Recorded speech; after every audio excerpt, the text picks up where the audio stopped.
Tired of overpaying your taxes? In this video, we'll break down exactly how to claim your tax refund from the Federal Board of Revenue, putting that hard-earned money back in your pocket. First, let's check if you're even eligible. You might be eligible if you've had excess tax deducted from your salary, made eligible investments that qualify for tax credits, or experienced double taxation. Gather your documents.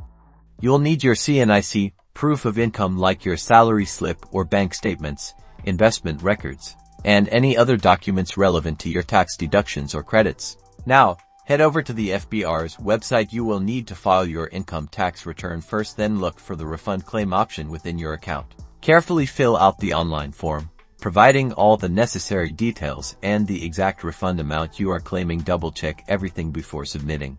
Once submitted, you'll receive an acknowledgement from the FBR. Keep this for your records. The FBR will process your claim, which can take some time. Be patient and regularly check the status of your application on the FBR website.